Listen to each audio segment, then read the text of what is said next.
Sweet, here we go. Mako and Yugi in Battle City. The duel just before this one was Mako and Weevil, in which, I won't spoil it if you haven't seen that duel yet, I won't spoil the result. However, in this one we're going to get Yugi and Mako, and for some reason, my Nintendo Switches did not want this duel to happen. I tried for like 5 minutes to get the lobby to like stop saying that this game is no longer available found. I literally had to swap the switches around, and what a day this has been. My car didn't start this morning, so I couldn't go and teach a guitar lesson I usually do on Saturday morning. I couldn't do any of my shopping. I had to go to the servo to get a bag of chips.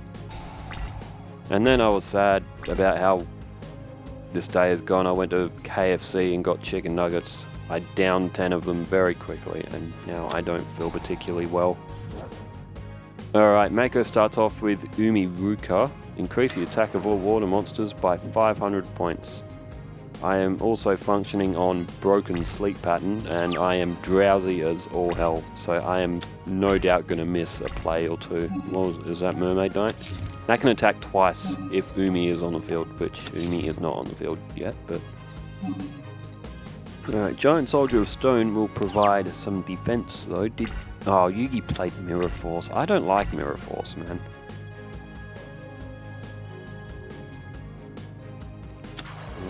Oh, Warrior of Atlantis. You can discard that and add a legendary ocean from your deck to your hand.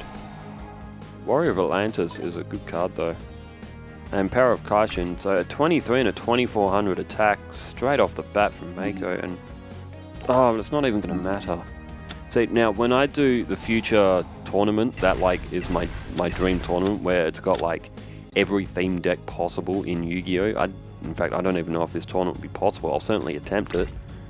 But when that day comes, I am not putting Mirror Force in any of those decks, because Mirror Force, that is exactly the reason why I don't like it. Mako played beautiful opening third turn, got his monsters to the field, got everything set, and the whole thing just gets completely blown to shit because of Mirror Force. Oh, Brain Control. Oh dear. 800 life points off Yugi. He's going to take control of...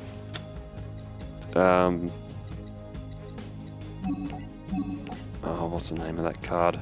Warrior of Atlantis. I'm tired. Dark Magician is now summoned. 2,500 points to the field. Yugi could have done more damage life point wise if he attacked with his Stone Soldier and that Warrior of Atlantis, but Warrior of Atlantis is now destroyed, so it was a good move from Yugi as well. Dark Magicians to the field. And now Mako is in trouble because he's gone and thrown everything into attack very early on. His field's been swept and now he's only got 2 cards in his hand. That's why sometimes it's better not to throw everything into attack straight away. Sometimes just cooling back a bit and taking it easy sometimes is a better move, because Mako lost 2 good monsters and now he's barely got anything. He's got nothing else in his hand. Yugi, Monster Reborn as well. Yugi is drawing perfect cards. Absolutely perfect cards. 2,400, 2,500. Mako's going to get smashed. Oh, Torrential Tribute. Whoa, what a draw from Mako. I don't know if he had that at the start or if he just drew it, but wow, he needed that. Now Yugi can't play anything. Mako's only got 1 card in his hand, mind you. And, it's Starboy. That'll get 500 points from its own effect and 500 from Yumi Rika to make it 1,550. Get in there, Starboy. Starboy holds a special place in my heart too, from Yu-Gi-Oh! Duelist of the Roses from my Aqua deck. You flip him face up, he gives everything, or all water monsters on the field 500 points, and then you can just sort of run over him with your deck leader, because you don't really need him after that. But alright, down goes Soul Taker. That will give Mako 1,000 points, but we'll get rid of Starboy. Down goes Karibo. Well, that won't take battle damage anyway from its effect. Direct attack, 300 points. I would say that Yugi has played Karibo, so he can try and summon Jack's Knight next turn. That's what... he's got Magical Hat, so he can also defend Karibo. or have a 1 in 3 chance if Mako plays a monster, which he does. Mother Grizzly, when that's destroyed, Mako can also special summon a water monster.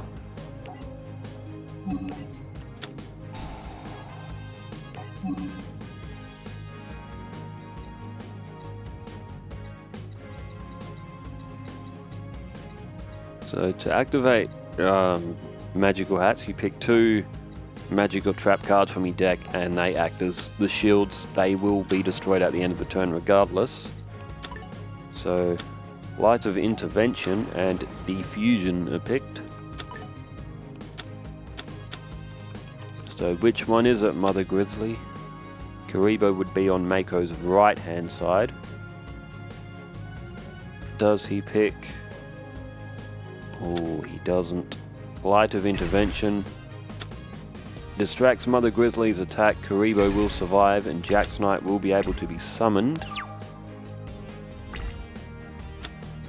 Oh, King's Knight.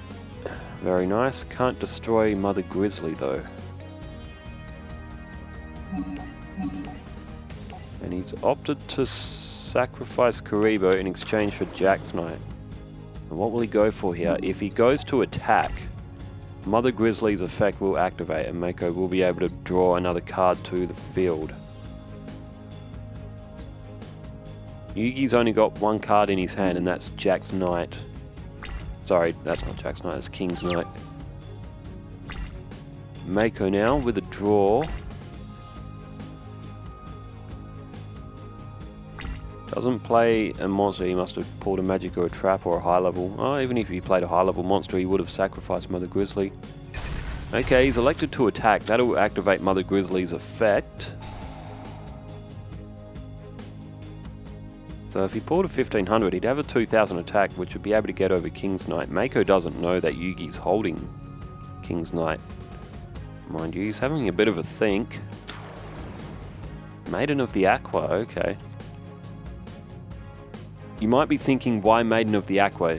He has stronger monsters than that, right? Yes he does, but I don't know what that card is in Mako's hand, and Maiden of the Aqua, as long as this card remains face up on the field is treated as Umi.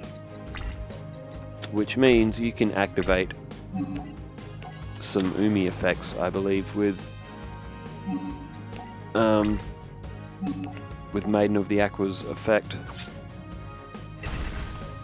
Mako took a massive gamble there because Maiden of the Aqua is a very good card for Mako's deck, and I understand why he drew it, because those cards, or that card in his hand he had before, may have actually been an Umi benefit card. That's why he decided to pull it and hoped that it would stay on the field for a turn, but it didn't.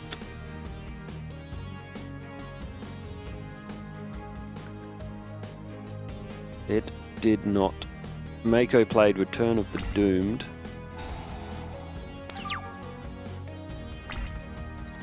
It technically didn't do anything, but with it being a higher level monster, I do believe Mako may have just played that because he feels like he can't do anything else.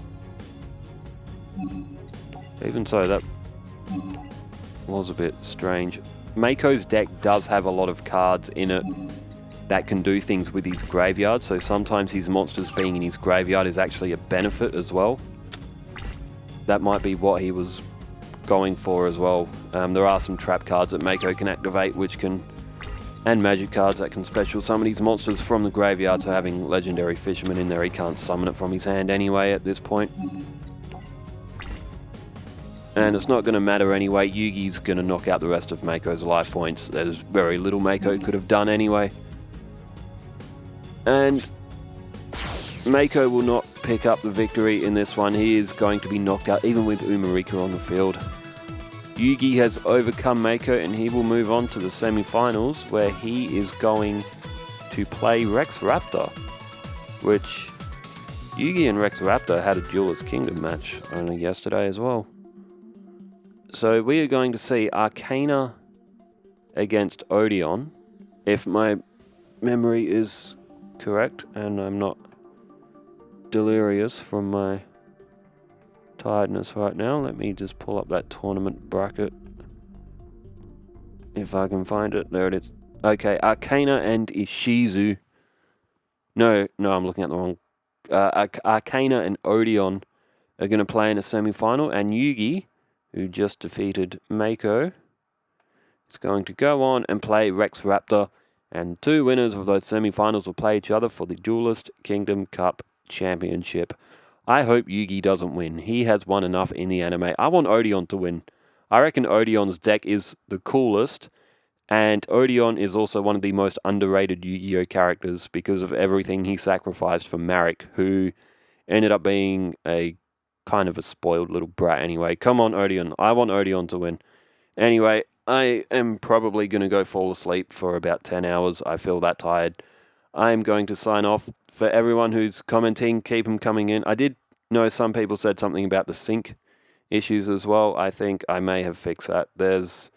If we go into the theory of all these bits of technology I have, they all run off of a master clock, and sometimes if one device is moving out of sync with that master clock, you can sometimes get a very slight delay.